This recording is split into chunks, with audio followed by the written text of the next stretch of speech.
The two security guards took me by the elbows in front of 300 guests, in front of the champagne towers and the string quartet and the banner with my husband's smiling face 20 feet tall, and they walked me toward the door like I was a stranger who had wandered in off the street, while my husband stood there and said nothing at all. If you believe in kindness, in forgiveness, in hope, and in the quiet power of second chances, I want you to like this video, leave a comment, share it with someone who needs a little hope today, and subscribe to our channel, because stories like mine deserve to be told, and our community deserves to hear them. My name is Vivian Marsh, though for 18 years I was known as Vivian Ashcombe, wife of Julian Ashcombe, founder and chief executive of Ashcombe Holdings, a name that by the time of that afternoon had become synonymous with new money, gleaming towers, and a kind of ruthless, polished success that made business magazines put his face on their covers with headlines like, "The Man Who Built an Empire from Nothing." What those magazines never printed, what nobody ever printed, was that Julian Ashcombe did not build that empire from nothing. He built it from me. I want to take you back to the very beginning, because you cannot understand the shattering of a marriage without understanding how it was made. I met Julian when I was 24 years old, working as a bookkeeper for a small textile distributor in a town so unremarkable that most maps didn't bother naming its side streets. He was 26 then, full of restless energy, sketching designs for garment patterns on napkins in the diner where I ate my lunch every day at the same corner table. He had talent, real talent, an eye for cut and fabric that made even his rough sketches look like something a person could fall in love with. What he did not have was money, or patience, or any understanding of how a business actually survived its first winter. I did. I had grown up watching my father lose 2 businesses to bad bookkeeping and worse patience, and I had promised myself I would never let that happen to anything I built. So when Julian asked me, half joking, half desperate, if I would help him figure out the numbers behind his little dream of a clothing line, I said yes, and I meant it as more than a favor. I meant it as a partnership. We were married within 2 years, and within 5, Ashcombe Holdings had grown from a rented room above a hardware store into a name that department store buyers recognized. I was there for every single one of those years, not as a wife standing beside a great man, but as the woman who kept the books balanced, who negotiated the first real supplier contracts, who sat up past midnight with spreadsheets while Julian slept, because someone had to make sure the dream didn't collapse under its own excitement. For a long time, that partnership felt like the truest thing in my life. Julian used to say, in those early years, that I was the spine of the company and he was only the face of it, and he said it with such warmth that I believed him completely. We built together. We fought together over decisions that mattered, we celebrated together when a shipment came in on time or a contract finally closed, and even when the business began to grow past the size either of us had imagined, I never once thought of myself as separate from it. It was ours. Every signature on every early document said so. My name was on the founding papers as co-owner, holding 40% of the company in my own right, a fact that Julian used to mention proudly at dinner parties as proof that his wife was no ordinary wife, that she was, in his words, the reason any of it existed at all. Somewhere in the last 5 years, though, something in Julian began to shift, slowly at first, the way a house settles before anyone notices the cracks. The company had grown large enough to attract serious investors, serious board members, serious men in serious suits who spoke a language of quarterly projections and market positioning that had nothing to do with the fabric samples and stitched seams that had built the company in the first place. Among those men was a partner Julian brought in 3 years ago named Marcus Bellwether, a smooth, confident financier who arrived with promises of expansion capital and left, slowly and quietly, with something else entirely. Influence over my husband that I watched grow month by month like a vine climbing a trellis, until I could no longer see the man underneath it. Marcus had a way of making Julian feel like the company's future required a certain image, a certain polish, a certain distance from its humble beginnings. He was the one who first suggested, gently, at a dinner none of us thought I overheard, that perhaps Vivian's role at the company should become more ceremonial and less operational going forward. He was the one who began scheduling board meetings that somehow never made it onto my calendar. He was the one who, I would later understand far too well, had been moving money through the company's newer subsidiaries in ways that could not survive a careful audit, and who needed, above all things, for nobody with my particular knowledge of the original books to be looking too closely at the newer ones. I want to be honest with you about how slowly I noticed all of this, because I think that honesty matters more than making myself look wiser than I was. I did not see it as a conspiracy. I saw it as drift. I saw a husband who used to ask my opinion on every decision beginning to make decisions without me, who used to introduce me as his partner beginning to introduce me as his wife, a small shift in language that meant an enormous shift in meaning. I saw invitations to strategy meetings quietly stop arriving. I told myself he was busy, that the company was simply too large now for the two of us to run it the way we once had, that this was what growth looked like, and that I should be proud rather than wounded. I told myself a great many things in those years to avoid facing the plainer truth, which was that my husband had started to see me as something he had outgrown. The anniversary gala, the one where everything finally broke, was meant to celebrate 20 years of Ashcombe Holdings, and it was held on a bright, clear afternoon on the rooftop terrace of the company's flagship building downtown, with the sun catching the glass towers around us and turning the whole skyline gold. I remember the day so vividly because it was, in every outward way, beautiful. White orchids lined the tables. A string quartet played near the edge of the terrace where the city fell away into a soft blue horizon. Waiters moved through the crowd with trays of champagne that caught the light like tiny lanterns.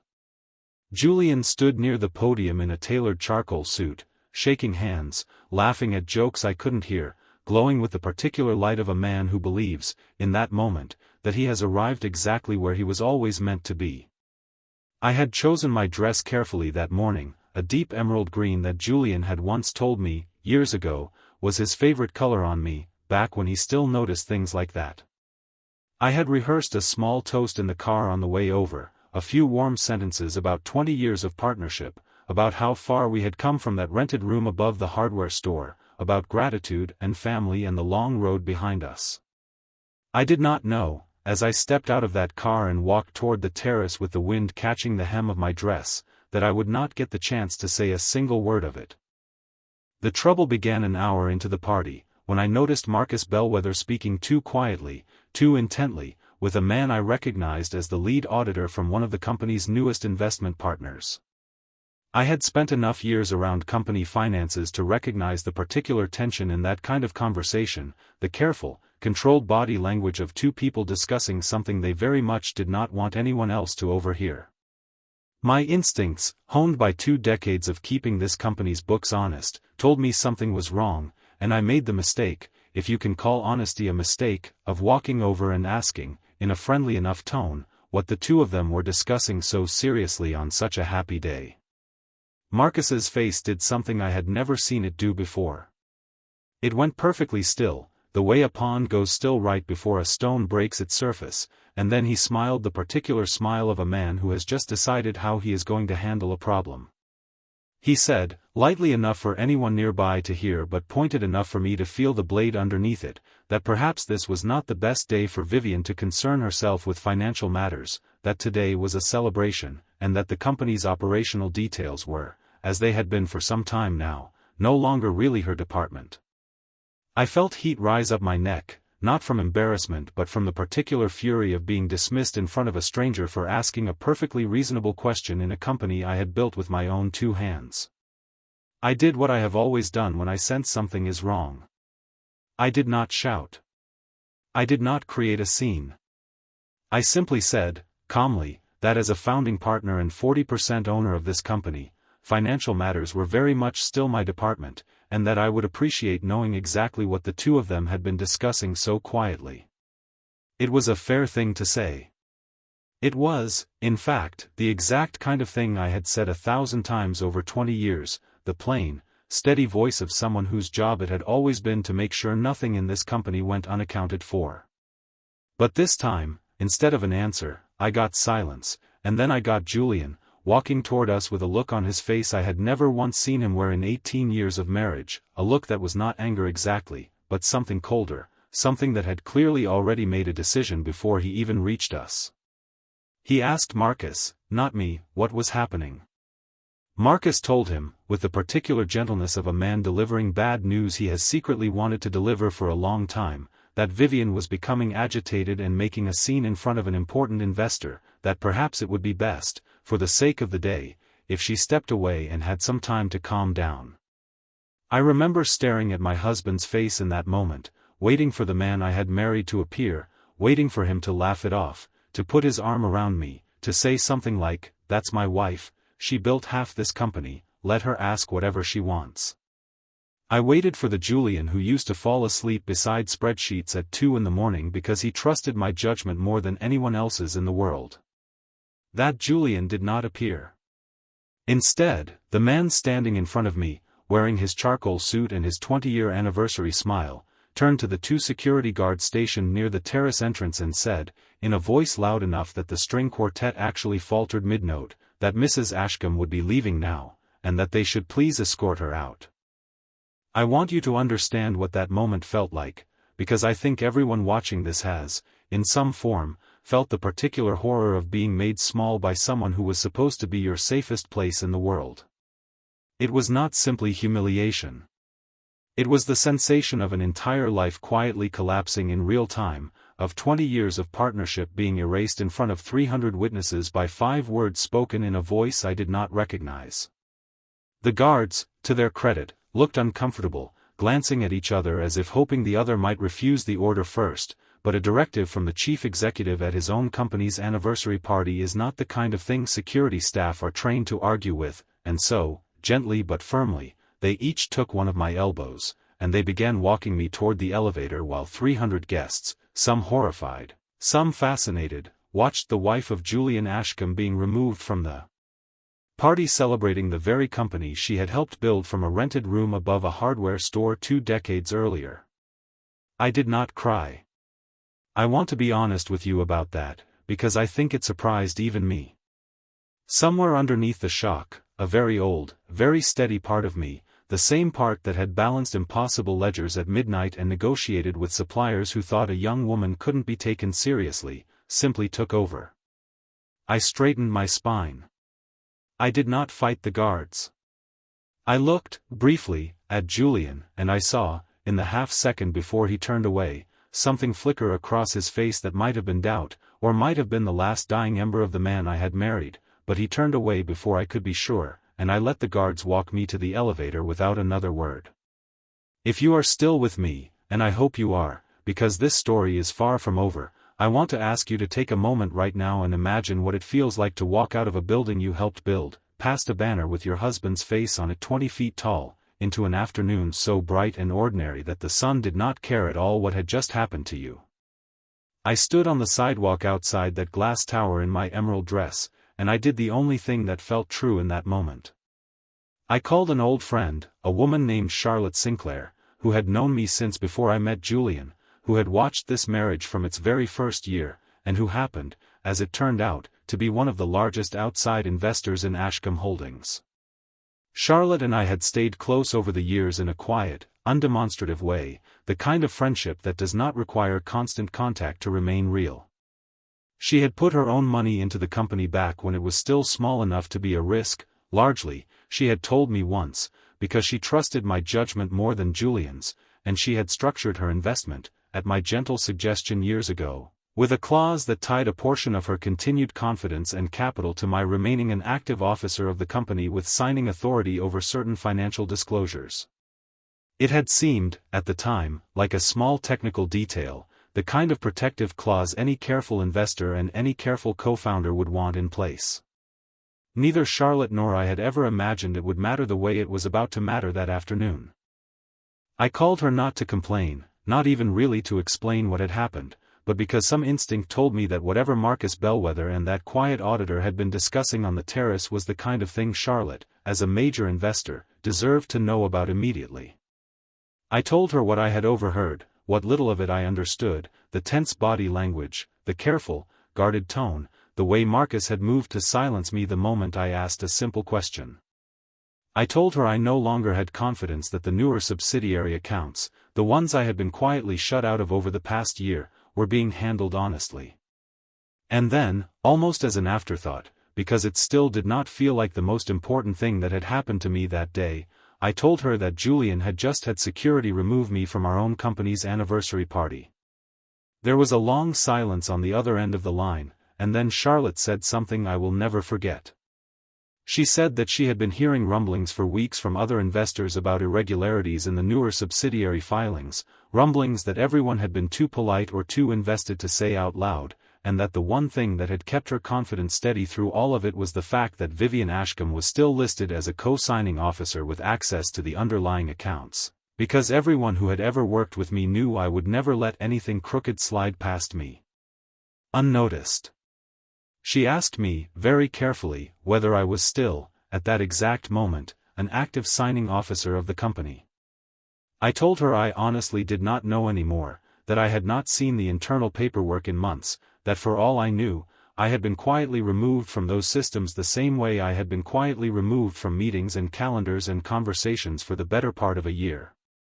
Charlotte told me to check, right then, from my phone, using the secure investor portal I still technically had credentials for as a 40% owner.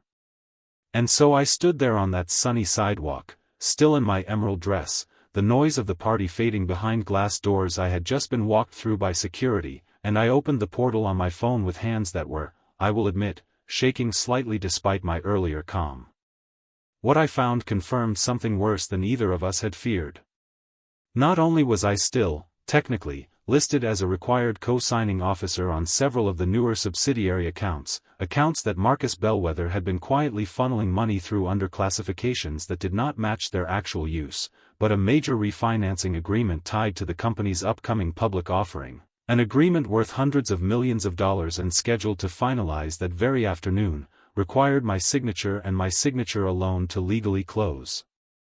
Because of a clause Julian himself had insisted on years earlier, back when he trusted no one's judgment more than mine, guaranteeing that no major financial restructuring could proceed without the approval of both founding partners. I want to pause here and say something important, because I do not want anyone watching this to think I am telling you a story of clever revenge, of a wounded wife plotting to destroy her husband's empire out of spite. That was never what happened, and it is not what I want you to take from this. What happened was simpler and, I think, sadder than that. I had never removed myself from anything. I had never withdrawn my trust, my labor, or my name from the company I helped build. Julian and Marcus had simply assumed, in their arrogance, that a woman escorted out of a party by security would quietly disappear from every other part of the business too, that humiliating me publicly would somehow also erase the legal, structural reality of who I actually was within that company. They had built their entire final push, the refinancing deal, the public offering, the whole shining edifice of that afternoon's celebration, on the assumption that I would simply not notice, or not care, or not matter, in the 1 hour it took for all of it to fall apart.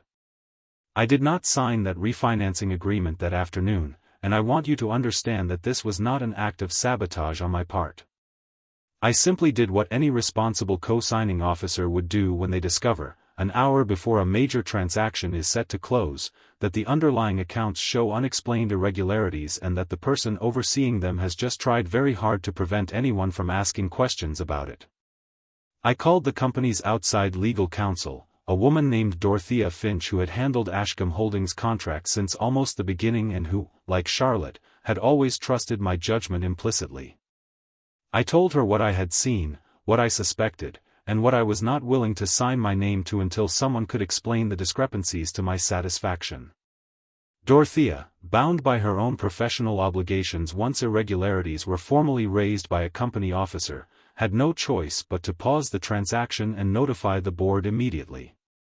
What happened over the following hour, back inside that glass tower where the party I had just been thrown out of was still, at first, continuing without any sense of what was coming, was not something I orchestrated or even witnessed directly. I learned about it later, in pieces, from Charlotte, from Dorothea, and eventually, achingly, from Julian himself.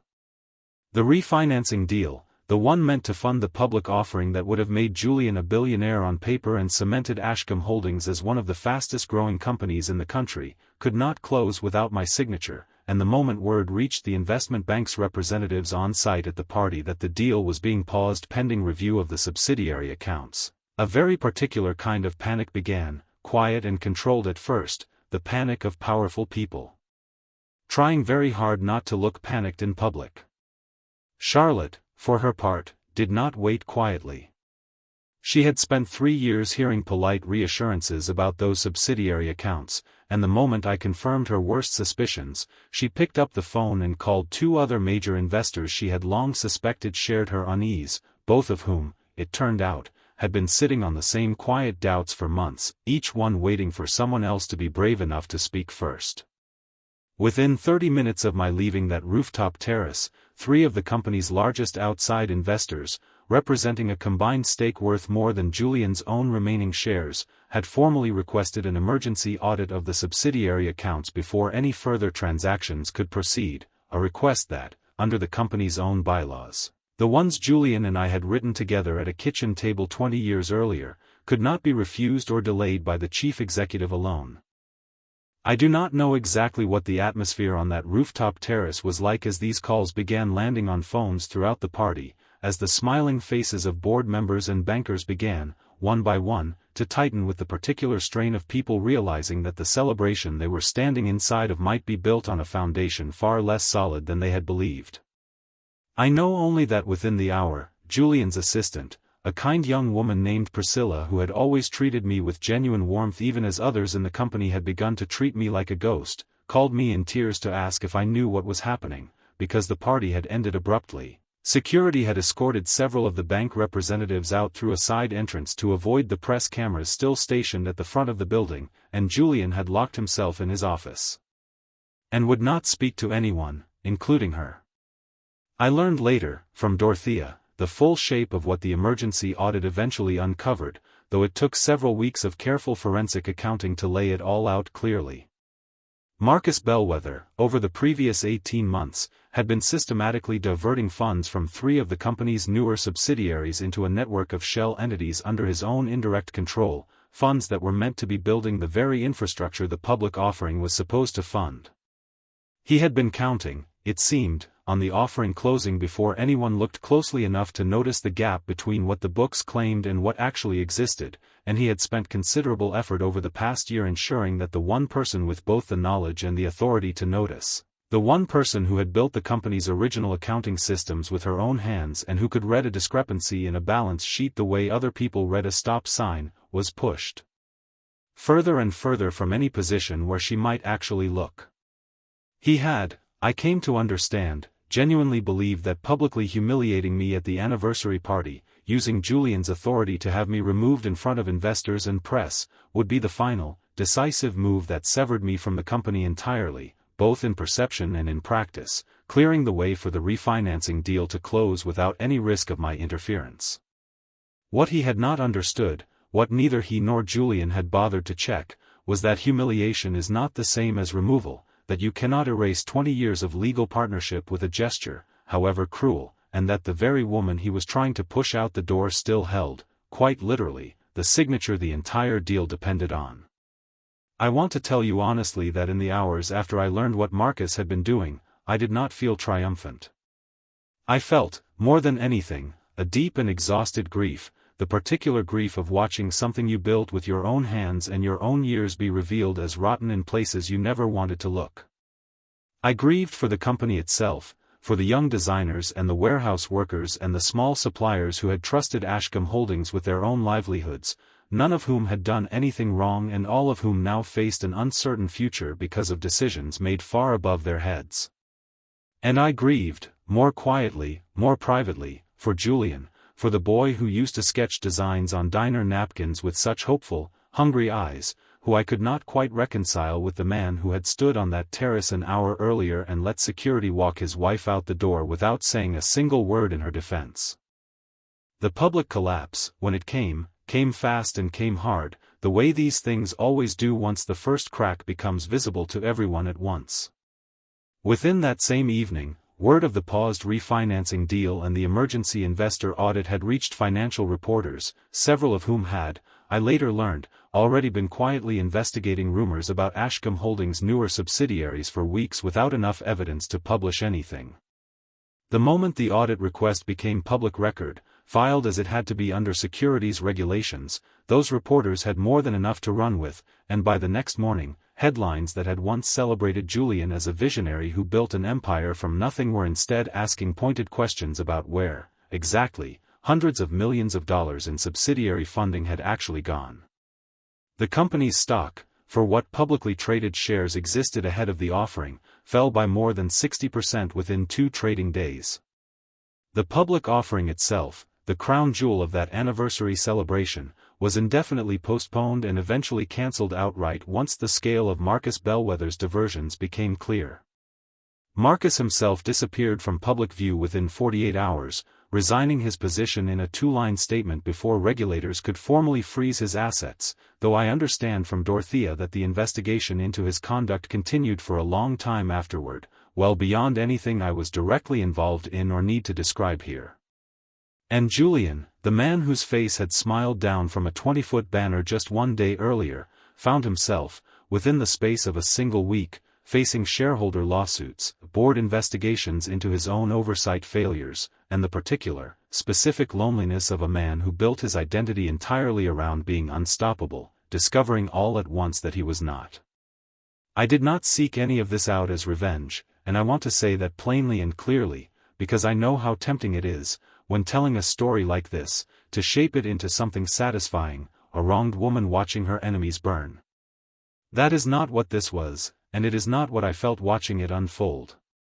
What I felt, mostly, was a strange, disorienting stillness, the stillness of a person standing in the wreckage of something they had spent 20 years building, trying to figure out which parts of it were worth salvaging and which parts had been rotten for longer than they wanted to admit.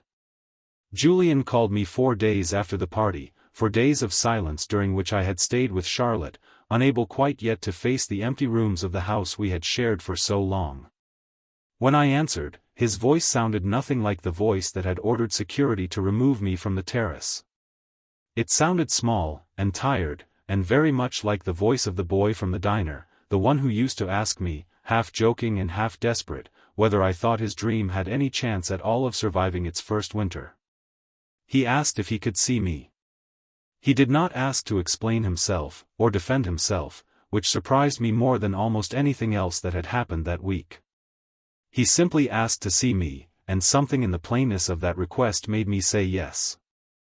We met, at my insistence, during the day, at a small park near the edge of the city where we used to walk together in the very early years of our marriage, back when neither of us had any money for anything grander, and a walk in the park was, quite simply, what we could afford and what we wanted.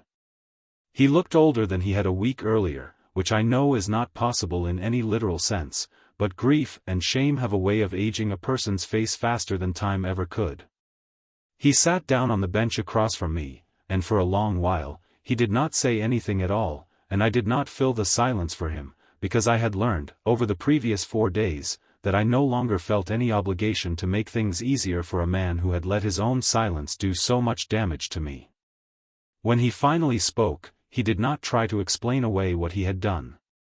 He told me, in a voice that broke more than once, that somewhere over the past 3 years he had let Marcus convince him that ambition required a kind of hardness he had never actually possessed on his own, that he had mistaken cruelty for strength and image for substance, and that standing on that terrace, watching security walk me toward the elevator, some old and true part of him had screamed that he was making the worst mistake of his life, and he had silenced that part of himself because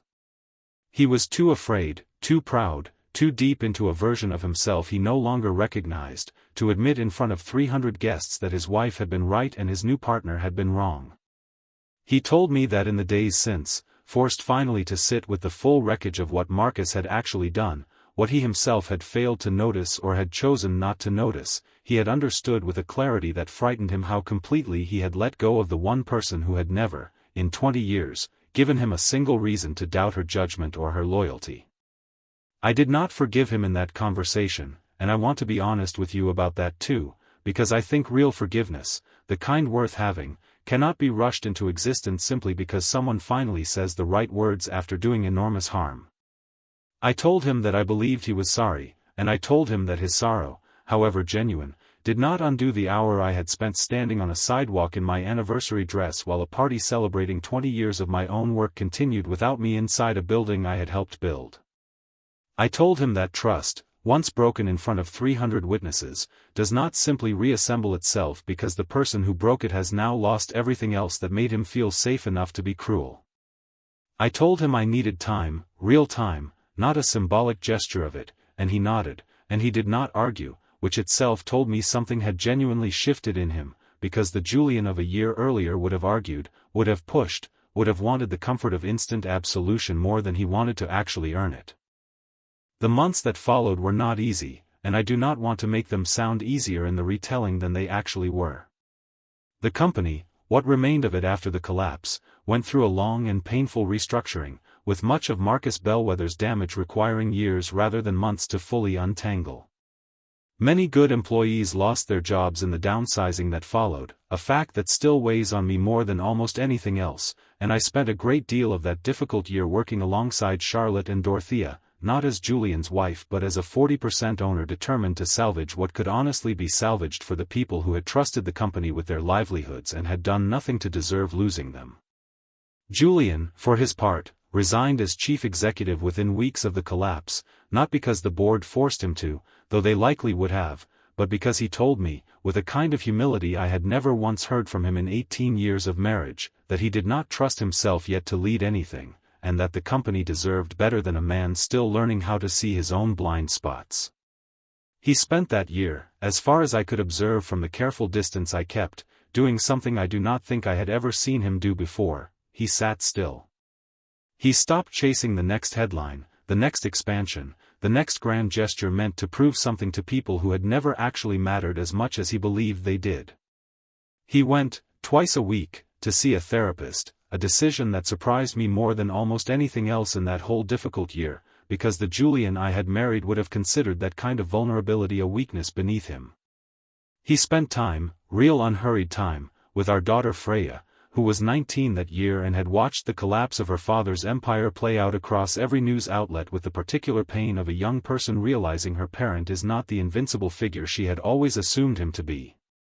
And slowly, carefully, without any expectation that I owed him anything for it, he began showing up in small, steady ways that had nothing to do with grand apologies and everything to do with simply becoming, day by ordinary day, someone worth trusting again.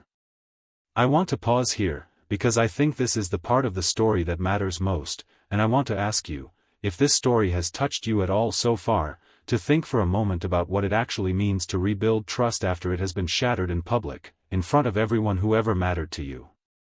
It is not a single dramatic moment. It is not a bouquet of flowers or a tearful confession, however sincere. It is 1,000 small Tuesdays, ordinary and unremarkable, in which a person keeps choosing, again and again, without an audience and without applause, to become someone different than the person who caused the harm in the first place.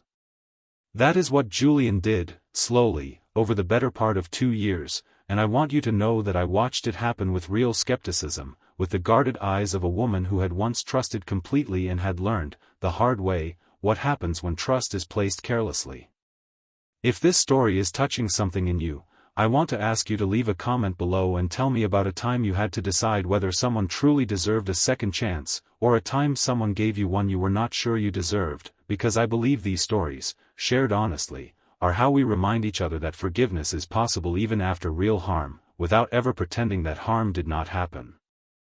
The company that eventually emerged from that long, difficult restructuring was smaller than the empire Julian had once presided over, and I think, looking back, that this smallness was itself a kind of grace. We rebuilt it together, this time in fact rather than merely in name, with Charlotte and Dorothea both insisting, rightly, that any path forward required the kind of joint, transparent leadership that had built the company in the first place and had been so carelessly abandoned in the years before its collapse. I returned to an active operational role, not out of any need to prove myself but because the work itself, the honest work of building something real, had always been the part of this whole story that I loved most, long before it became entangled with a marriage and a betrayal and a very public collapse.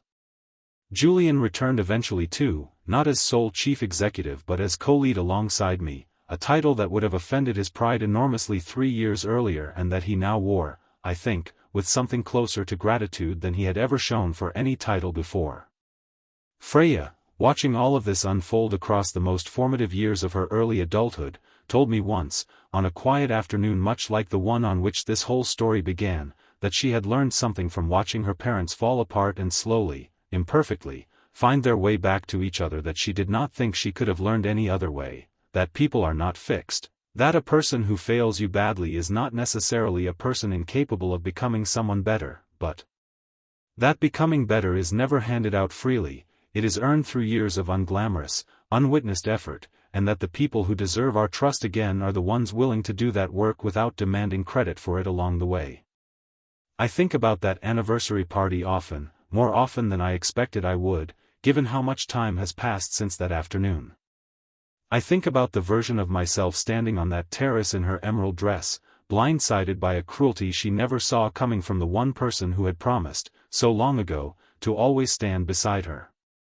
And I think about how strange it is that the very thing meant to erase me from that company, the very gesture designed to prove I no longer mattered, ended up revealing exactly how much I had always mattered, not because I sought vindication, but because the truth of what I had built simply refused to disappear the way Julian and Marcus assumed it would the moment they walked me toward that elevator.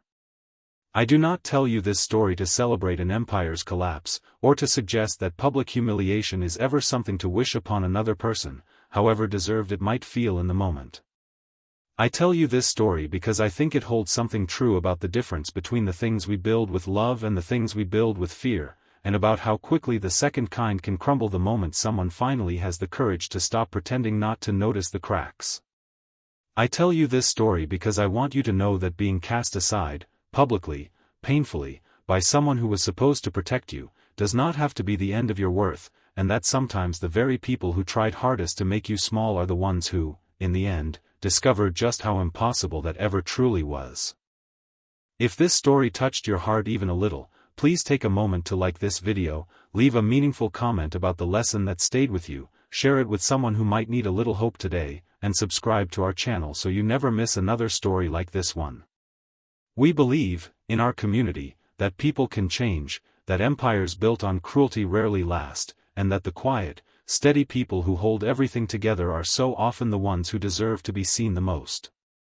Julian and I are still together today, not because our marriage was ever perfect, and not because I forgot what happened on that terrace, but because we both chose, deliberately and repeatedly, to build something new out of the wreckage of what we lost, something more honest than what came before it. And if there is one thing I hope you carry with you after hearing my story, it is this: the people who try to make you disappear are very often the ones who have forgotten how much you were always holding up, and sometimes, the truest justice is simply the quiet, undeniable truth finally being allowed to stand in the light of an ordinary afternoon, exactly where it belonged all along.